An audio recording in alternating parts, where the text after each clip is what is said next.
Okay, welcome back. आज आप लोगों का मैं क्लास 11th का जो फर्स्ट चैप्टर है, जिसको कि हम लोग कहते हैं कि some basic concept of chemistry, उसका एक लेक्चर स्टार्ट करने जा रहा हूँ। और इस लेक्चर में सारी बेसिक चीज़ें हैं जो कि आपको पता होनी चाहिए, तो इसके बारे में हम आज डिस्कस करेंगे और देखेंगे कि क्या क्या हमें इसमें बताना है, और उसके बाद में आगे बढ़ते हैं। ठीक है, तो चलिए स्टार्ट करते हैं फिर। तो हम लोगों का जो लेक्चर है वो एक्चुअली होने वाला है some basic concept of chemistry का। और इससे पहले जो वीडियो एक लेक्चर बना हुआ है उसमें हमने साइंटिफिक नोटेशन फीचर वगैरह बताए हुए हैं, कुछ लॉज के बारे में बताया हुआ है कि भाई आप वहाँ जा करके चेक कर सकते हो। ठीक है, chemical law of chemical combination बताया गया है। Dalton's law, Dalton's atomic theory है इसमें, जो कि आपको पता ही है कि भाई डाल्टन्स एटॉमिक थ्योरी क्या होती है। ठीक है, तो हम कुछ स्पेशल टर्म्स आज पढ़ने वाले हैं। ठीक है, और ये वीडियो बहुत ही इंपॉर्टेंट होने वाला है। तो आज का जो लेक्चर है वो 11th क्लास के जितने भी स्टूडेंट हैं, बहुत इंपॉर्टेंट लेक्चर है, तो इसको हमें पढ़ना है। तो स्टार्ट करते हैं कि सबसे पहले तो आपको क्या क्या पता होना चाहिए। सबसे पहले तो आपको पता होना चाहिए कि भाई मैटर क्या होता है, व्हाट आर द मैटर्स।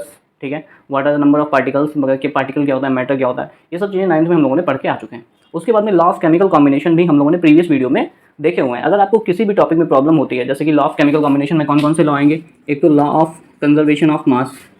ठीक है, law of conservation of mass, ये आपको पता होना चाहिए, 9th का टॉपिक है, ये आपको पता होगा, मैंने प्रीवियस वीडियो में हो सकता है बनाए हुए। ठीक है, ऐसे ही दूसरा जो है law of conservation of mass, law of multiple proportion एक है। ठीक है, ये भी आपको पता होना चाहिए। और एक है लॉ ऑफ प्रोपोर्शन, प्रोपोर्शन होता है। ठीक है, लॉ ऑफ नेक्स्ट जो है वो होता है लॉ ऑफ कांस्टेंट प्रोपोर्शन या फिर लॉ ऑफ डेफिनिट प्रोपोर्शन। ठीक है, तो ये लॉ है। उसके बाद में एवोगाड्रो लॉ आज हम लोग पढ़ेंगे। एवोगाड्रो लॉ क्या है? ठीक है, सबसे पहले ये जो एवोगाड्रो लॉ है ये किसने दिया था? एमिलियो एवोगाड्रो ने दिया था। इन्होंने बताया क्या? इन्होंने ये बताया कि किसी भी सब्सटेंस का जो 1 मोल होगा, ठीक है, किसी भी सब्सटेंस का जो 1 मोल होगा उसमें जो नंबर ऑफ पार्टिकल रहेंगे वो क्या रहेंगे? कांस्टेंट रहेंगे। यानी किसी भी सब्सटेंस का जो 1 मोल होगा उसमें नंबर ऑफ पार्टिकल्स की वैल्यू हमेशा क्या रहती है? कांस्टेंट रहती है। और ये कितनी होती है? 6.022 10⁻23। ठीक है, सो 1 मोल ऑफ एनी सब्सटेंस, ठीक है, any substance contains fixed number of particle. ठीक है, फिक्स्ड नंबर ऑफ पार्टिकल, मतलब इन्होंने कहा कि नंबर ऑफ पार्टिकल जो होते हैं ना बराबर रहते हैं। बस कुल मिलाकर के मोल्स अगर बराबर हैं तो नंबर ऑफ पार्टिकल भी बराबर होंगे, number of particles in a substance. ठीक है, इसकी डेफिनेशन आपको अच्छी तरीके से पता होगी, तो मैं इस पर ज़्यादा बोर्ड पे लिखने की कोशिश नहीं कर रहा हूँ। ठीक है, चीज़ों को समझने की बात करेंगे। अब इन्होंने बताया कि किसी भी सब्सटेंस का जो 1 मोल होगा उसमें 6.022 10⁻23 पार्टिकल होंगे। अच्छा, इसका कहने का मतलब क्या? ये जो नंबर दिया गया था इसी नंबर को कहा गया एवोगाड्रो नंबर, इसको हम लोग लिखते हैं Na से। ठीक है, उसके बाद में ये जो 1 मोल है इसका मतलब क्या है? अब 1 मोल क्या होता है? व्हाट इज 1 मोल? 1 मोल क्या होता है? 1 mole of any substance is directly proportional to the molar mass of any substance. यानी किसी भी सब्सटेंस का जो मोलर मास है वही क्या होता है? 1 मोल होता है। और उसमें कितने पार्टिकल होंगे? 6.022 10⁻23 पार्टिकल। ठीक है, इसका मतलब 1 मोल जो होता है वो क्या होता है? मोलर मास होता है। और इस मोलर मास में कितने पार्टिकल होंगे? एवोगाड्रो नंबर के बराबर पार्टिकल होंगे। और 1 मोल क्या होता है? 1 मोल कैसे निकलता है? ये चीज़ हम लोग देखते हैं कि आखिर मोल कंसेप्ट क्या कहता है। मोल कंसेप्ट ये कहता है कि the 1 mole of any substance is directly proportional to the molar mass of any substance. Molar mass कैसे निकलता है? आपको कुछ चीज़ें पता होनी चाहिए, जैसे मोलर मास कैसे निकलेगा किसी का, और 1 मोल क्या होता है। ठीक है, जैसे मैंने कहा कि 1 mole of H2O, 1 mole of H2O कितना होगा? तो हम क्या करेंगे? H2O का मोलर मास निकालेंगे। ठीक है, मोलर मास कैसे निकलेगा? मोलर मास निकलेगा एटॉमिक मास का सम करके। ठीक है, तो एटॉमिक मास, हाइड्रोजन के आइटम कितने हैं? यहाँ पे 2 हैं। एटॉमिक मास हाइड्रोजन का 1 होता है, और जितने भी एटॉमिक मास रखोगे उनका ये जो स्टोइशियोमेट्री होगा वो मल्टीप्लाई में जाएगा। और प्लस दूसरा जो आइटम है, जैसे यहाँ पे हाइड्रोजन है और ऑक्सीजन है, हाइड्रोजन का तो हमने रख दिया, ऑक्सीजन कितने? 1 है, तो ऑक्सीजन का प्लस करोगे, ऑक्सीजन 16। तो जब आप ये करोगे तो कितना आ जाएगा? 18 ग्राम। ठीक है, यानी कि जो 1 मोल होता है वाटर का वो कितना होता है? 18 ग्राम होता है, जो कि मोलर मास होता है वाटर का। ठीक है, तो किसी भी सब्सटेंस का जो मोलर मास होता है वही उसका क्या होता है? 1 मोल होता है। जैसे मैंने कह दिया कि भाई NaOH का मोलर मास। ठीक है, so molar mass of NaOH अगर मैं बताऊं कितना होता है, सो Na का कितना होता है? 23 प्लस ऑक्सीजन कितना होता है? 16 प्लस हाइड्रोजन 1, 40 ग्राम। इसका मतलब क्या हो रहा है कि हम कुल मिलाकर के एटॉमिक मास रख देते हैं और उसके बाद जो सम आता है, टोटल आता है, उसी को हम क्या कहते हैं? Molar mass. ठीक है, अब ये एटॉमिक मास हमें कहाँ से मिलेगा? एटॉमिक मास मिलेगा हमें पीरियोडिक टेबल से, फिक्स होता है। ये नहीं कि हमने आज 23 रख लिया, कल मेरा मन है मैं 25 रख लूंगा, परसों मेरा मन है तो मैं कुछ भी रख लूंगा, ये नहीं है, ये फिक्स है। ठीक है, ये एटॉमिक जो आपकी पीरियोडिक टेबल है वहाँ से मिलेगा। ठीक है, तो इस तरीके से आप इसको देख सकते हो। अब जैसे मान लो कि हमारे पास Na2CO3 है। ठीक है, सो Na2CO3 का अगर मोलर मास कैलकुलेट करूँ तो Na2CO3 का मोलर मास कितना निकलेगा, उसको कैलकुलेट करने के लिए यहाँ पे सोडियम का एटॉमिक मास रखेंगे, कार्बन का रखेंगे, ऑक्सीजन का रखेंगे, इन सभी को प्लस कर देंगे तो हमें क्या मिल जाएगा, सोडियम कार्बोनेट का मोलर मास मिल जाएगा। ठीक है, सोडियम कार्बोनेट 2 × 23 प्लस, अब 2 क्यों किया, क्योंकि 2 सोडियम है, सोडियम 2 है तो एक सोडियम का 23 है तो 2 सोडियम का कितना हो जाएगा 46, तो मल्टीप्लाई कर दूंगा, प्लस कार्बन कितना होगा 12 प्लस एक ही है, ऑक्सीजन कितना है 3 × 16, 46 प्लस 12 प्लस 48, 60, 106 आ जाएगा इसका।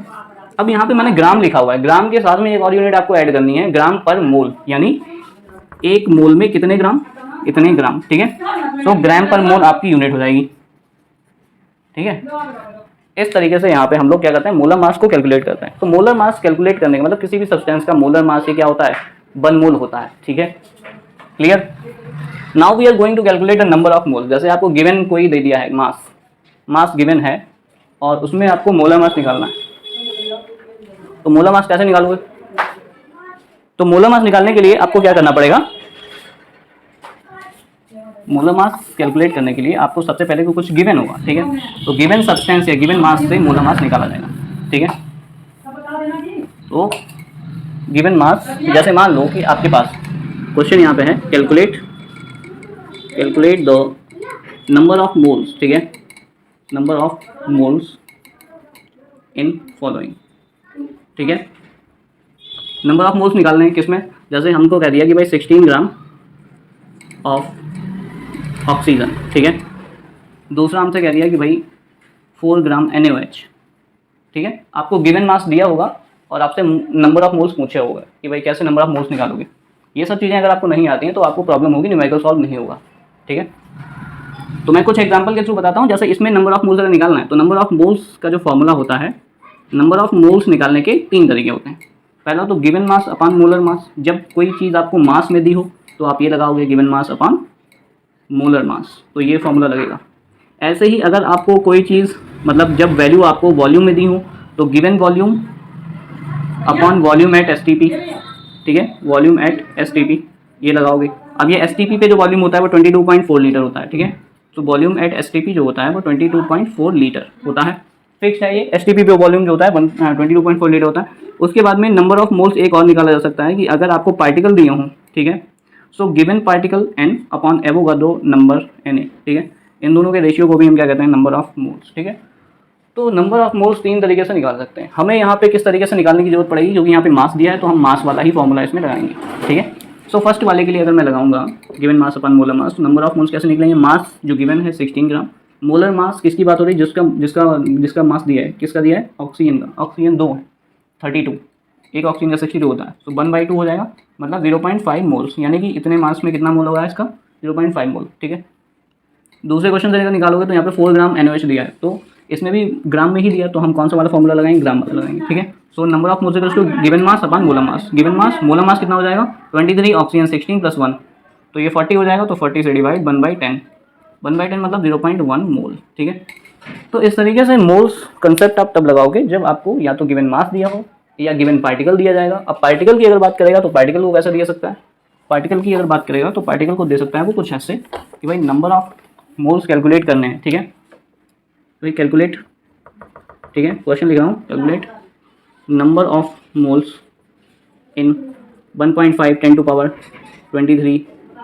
Particles of CO2। ठीक है, कि वो ये कह रहा है कि 1.5 10⁻23 पार्टिकल है CO2 के, तो बताओ उसमें कितने मोल्स होंगे। तो number of moles equals to, इसमें कौन सा वाला फॉर्मूला लगेगा नंबर ऑफ मोल्स निकालने के लिए, क्योंकि इसमें पार्टिकल दिया है तो हम कौन सा वाला लगाएंगे, given particle upon Avogadro number. तो given particle upon Avogadro number, given particle कितना 1.5 10⁻23 अपॉन 6.022 10⁻23, 23 से 23 कैंसिल हो जाएगा, और ये आप लोग 4 टाइम होता है, क्योंकि 1.5 को 4 टाइम करोगे तो कितना आ जाएगा 6 आ जाएगा, यानी 1/4 आएगा, यानी 0.25 मोल। ठीक है, क्लियर है। तो कहने का मतलब ये है कि जब नंबर ऑफ मोल्स निकालने की बात होती है तो हमें सबसे पहले ये देखना पड़ेगा कि जो आपको वैल्यू दी है वो या तो मास में दी होगी, या पार्टिकल में दी होगी, या फिर वॉल्यूम में दी होगी। वॉल्यूम में अगर दिया है तो वॉल्यूम में रख लोगे, और इस तरीके से 3 तरीके हो गए नंबर ऑफ मोल्स को कैलकुलेट करने के। आई होप आपको क्लियर हो गया होगा, वीडियो तो बहुत अच्छी आ रही होगी वैसे। अच्छा, दूसरा ये है कि चैनल को पहली बार अगर विजिट किया है तो चैनल को सब्सक्राइब जरूर करें, और दोस्तों के साथ शेयर जरूर करिएगा। हर एक मेंबर अगर शेयर करेगा तो जाहिर सी बात है स्प्रेड होगा। ठीक है, रिकमेंडेशन में स्टार्ट होगा ज़्यादातर। ठीक है, तो नंबर ऑफ मोल्स का जो लोचा था वो भाई हमने समझ लिया है कि नंबर ऑफ मोल्स निकालने के लिए मोलर मास कैसे कैलकुलेट किया जाता है, नंबर ऑफ मोल्स कैसे निकालोगे, ये सब चीज़ें हमको पता चल गई हैं। ठीक है, क्लियर है। इतने सारी चीज़ें पता चलने के बाद आप बहुत सारे क्वेश्चन कर सकते हैं अपने आप, अब पे ही आप कर लोगे। ठीक है, उसके बाद नंबर ऑफ मोल्स जब हो जाते हैं, इसके बाद में आ जाता है कि भाई साइंटिफिक नोटेशन मैंने ऑलरेडी फर्स्ट वीडियो में बना दिया है। ठीक है, तो आप उसको जा करके चेक कर सकते हो। और इसके बाद में लॉज हम बता ही चुके हैं। उसके बाद में कंसंट्रेशन टर्म्स रह चुके हैं, कंसंट्रेशन टर्म इसी में निपटाऊंगा। और मोल कंसेप्ट बता दिया मैंने आपको। ठीक है, एवरेज एटॉमिक मास भी आपको मैंने बता दिया होगा। एवरेज एटॉमिक मास बाद में चलो देख लेंगे न्यूमेरिकल्स के थ्रू कि एवरेज एटॉमिक मास कैसे निकाला जाएगा, मास परसेंटेज। चलो ठीक है, अब हम लोग नेक्स्ट टॉपिक की तरफ बढ़ रहे हैं जिसका नाम क्या है, जिसका नाम है कंसंट्रेशन ऑफ सॉल्यूशन, यानी किसी भी सॉल्यूशन का कंसंट्रेशन। अब ये कंसंट्रेशन क्या होता है, कंसंट्रेशन मतलब ध्यान, मग्न। कंसंट्रेशन जो तुम लोगों का होता है, जो पढ़ाई पे बिल्कुल नहीं लगता है कंसंट्रेशन, वही बात। ठीक है, तो देख लेते हैं, 15 मिनट का वीडियो हो चुका है। थोड़ा सा टर्म बता देते हैं, कंसंट्रेशन होता क्या है, कंसंट्रेशन ऑफ सॉल्यूशन। ठीक है, इसका मतलब क्या होता है कंसंट्रेशन ऑफ सॉल्यूशन। ठीक है, मैं आपको दो चीज़ें बताता हूँ। जैसे मैं कोई सॉल्यूशन बनाने जा रहा हूँ, ठीक है, तो हमारे पास पहले वाटर है, उस वाटर में हम क्या करेंगे, किसी सॉल्वेंट में सोल्यूट मिक्स किया जाता है तो क्या बनता है, सॉल्यूशन बनता है। ठीक है, तो इस तरीके से सॉल्यूशन बनता है। तो ये पार्टिकल्स, मान लो कि आपने क्या किया है, इसमें सोल्यूट ऐड किया। ठीक है, तो आपने इसमें सोल्यूट ऐड किया है सॉल्वेंट में। ठीक है, सॉल्वेंट में क्या ऐड किया है, सोल्यूट ऐड किया है, तो ये क्या बन जाता है, सॉल्यूशन बन जाता है। ठीक है, ये बात तो हमको बहुत पहले से पता है कि भाई सॉल्यूशन तब बनता है जिसमें दो चीज़ें मिक्स हो, सोल्यूट प्लस सॉल्वेंट। ठीक है, तो ये जो सोल्यूट की क्वांटिटी होती है ना, क्वांटिटी, ठीक है, सो क्वांटिटी जो होती है कितने सॉल्यूशन में प्रेजेंट है, मतलब कितनी क्वांटिटी सॉल्यूशन में प्रेजेंट है, इसी को हम क्या कहते हैं, कंसंट्रेशन ऑफ सॉल्यूशन। ठीक है, so concentration of the solution is the amount of the solute present in a solution. ठीक है, यानी किसी भी सॉल्यूशन में जो अमाउंट ऑफ सोल्यूट प्रेजेंट है उसी को हम क्या कहते हैं, कंसंट्रेशन। और कंसंट्रेशन को हम लोग कुछ अलग अलग नाम से जानते हैं, जैसे कि फर्स्ट है, इसको अलग अलग नाम दिए गए। ठीक है, पहला जो है वो है मोलैरिटी। मोलैरिटी का मतलब होता है, इसको कैपिटल एम से रिप्रेजेंट करेंगे, और इसका मतलब ये होता है कि जैसे आपने 1 लीटर सॉल्यूशन बनाया, ठीक है, एग्जांपल दे रहे हैं 1 लीटर सॉल्यूशन, और 1 लीटर सॉल्यूशन में आपने 0.5 मोल जो है किसी सॉल्यूट के डाले। ठीक है, तो जितने मोल 1 लीटर सॉल्यूशन में प्रेजेंट होते हैं उसी को हम क्या कहते हैं, मोलैरिटी। यानी कि number of moles of solute present in 1 litre of solution is called molarity. ठीक है, यानी उस कंसंट्रेशन को हम नाम क्या लेंगे, मोलैरिटी। मोलैरिटी मतलब number of moles per litre. ठीक है, so molarity is denoted by m and it is number of moles of solute upon volume of solution in litre. यानी कि कितने number of moles 1 litre solution में present है तो उसको हम क्या कहते हैं, मोलैरिटी। जैसे कि 1 लीटर में 0.5 मोल प्रेजेंट है तो इसकी मोलैरिटी कितनी हो जाएगी, 0.5 m, यानी इस सॉल्यूशन की मोलैरिटी हो जाएगी 0.5 m, यानी 0.5 m कितने में प्रेजेंट है, 1 लीटर में। ठीक है, दूसरा टर्म होता है मोलैलिटी। ठीक है, मोलैलिटी, इसको हम लोग स्मॉल m से रिप्रेजेंट करते हैं, स्मॉल m से, और इसको क्या कहते हैं, number of moles present in 1 kilogram of solvent. मतलब कि आप पहले क्या करोगे कि 1 किलोग्राम पानी लोगे, पानी लो या कुछ भी लो, 1 किलोग्राम वाटर लिया और उसमें हम जितने मोल्स डालेंगे, ठीक है ना, उसमें हम जितने मोल्स डालेंगे 1 किलोग्राम वाटर में, 1 किलोग्राम वाटर में जितने मोल्स डालेंगे उसको कहेंगे मोलैलिटी, और 1 लीटर में जितने मोल प्रेजेंट हैं उसको कहेंगे हम मोलैलिटी। ठीक है, सो इसका फॉर्मूला हो जाएगा number of moles upon mass of solvent in kilogram. ये W क्या है, मास ऑफ सॉल्वेंट। ठीक है, उसके बाद में थर्ड हमारा क्या हो जाएगा, मास परसेंटेज। मास परसेंटेज का मतलब कितना सोल्यूट परसेंटेज की फॉर्म में प्रेजेंट है।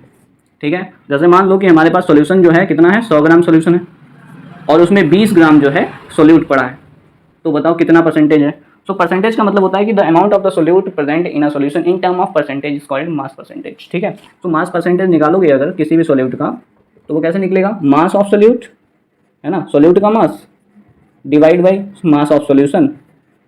ठीक है, और मल्टीप्लाई परसेंटेज निकालने के लिए क्या करते हो, 100 करते हो। ठीक है, उसके बाद में एक और टर्म होता है हमारा मोल फ्रैक्शन। मोल फ्रैक्शन का मतलब क्या है कि मोल्स निकालो और उनका फ्रैक्शन निकाल दो। मतलब कुल मिलाकर के किसी भी सॉल्यूशन में दो चीज़ें होती हैं, एक सोल्यूट और एक सॉल्वेंट, तो इन दोनों के मोल्स होंगे और उन मोल्स का जो फ्रैक्शन आएगा उसको हम क्या कहेंगे, मोल फ्रैक्शन। सो मोल फ्रैक्शन, इसमें सॉल्वेंट मान लो क्या है हमारे पास, ये B है और ये हमारे पास A है, कुछ भी मान सकते हो, A भी। तो मोल फ्रैक्शन जो होता है उसको हम लोग रिप्रेजेंट करते हैं x से, जीटा कहते हैं इसको वैसे, लेकिन x मान सकते हो, XB सॉल्यूट या सॉल्वेंट कुछ भी मान सकते हो। ठीक है, तुम्हारे अपने मन की बात है। तो जिसका मोल फ्रैक्शन निकालोगे उसके मोल्स क्या रखेंगे ऊपर और अपॉन क्या रखेंगे, total moles Na plus NB, ठीक है। क्या किया मैंने, मोल फ्रैक्शन जिसका निकालोगे, जैसे कहने का मतलब मुझे यहाँ पे वाटर का मोल फ्रैक्शन निकालना है। एक सोल्यूशन है जिसमें कि 0.5 मोल जो है सॉल्यूट के पड़े हैं और 5 मोल जो है ना वाटर के हैं। तो अगर मुझे मोल फ्रैक्शन निकालना है किसका, सोल्यूट का, तो हम सोल्यूट का मोल फ्रैक्शन निकालेंगे तो सोल्यूट के मोल्स ऊपर और टोटल मोल्स नीचे, ठीक है, क्लियर है। ऐसे ही XA और XB जो होता है, XA एंड XB का जो सम होता है वो 1 होता है। यानी अगर हम XB निकाल लेंगे तो XA हम 1 माइनस XB कर सकते हैं, ठीक है। एग्जाम्पल के तौर पे हम इसको ले सकते हैं कि अगर हमारे पास सोल्यूट जो है वो कितना है 0.5 मोल, यानी सोल्यूट को मान लो NB मान लिया तो 0.5 मोल NB हो गया, ठीक है। 0.5 मोल ये हो गया, 5 मोल हमारे पास वाटर है, ठीक है। तो हमें मोल फ्रैक्शन ऑफ सोल्यूट निकालना है, तो सोल्यूट का मोल फ्रैक्शन क्या हो जाएगा, XB।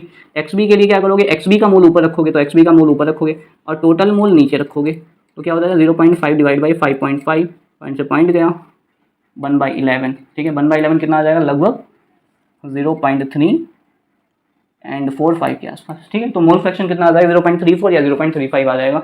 अब अगर 0.35 तुम्हें मिल गया है तो तुम क्या करोगे, XA निकालोगे। XA कितना हो जाएगा 1 माइनस 0.35 इक्वल्स टू 0.65, ठीक है। तो इस तरीके से आप निकाल सकते हो मोल फ्रैक्शन। हमने क्या किया है कि यहाँ पे कंसेप्ट्स के बारे में देखा है कि आपको मोल्स पता होने चाहिए, एवोगाड्रो नंबर, एवोगाड्रो लॉ क्या होता है, ठीक है। उसके बाद में मोल्स कैसे कैलकुलेट होते हैं, मोलर मास कैसे निकालते हैं और जो कंसंट्रेशन टर्म्स हैं उन्हें क्या कहते हैं, ठीक है। तो इन सबको कैलकुलेट करने के बाद ही आप न्यूमेरिकल सॉल्व कर सकते हैं। तो आई होप इन सब चीज़ों को आपको अच्छे से ध्यान में रखना पड़ेगा, ठीक है।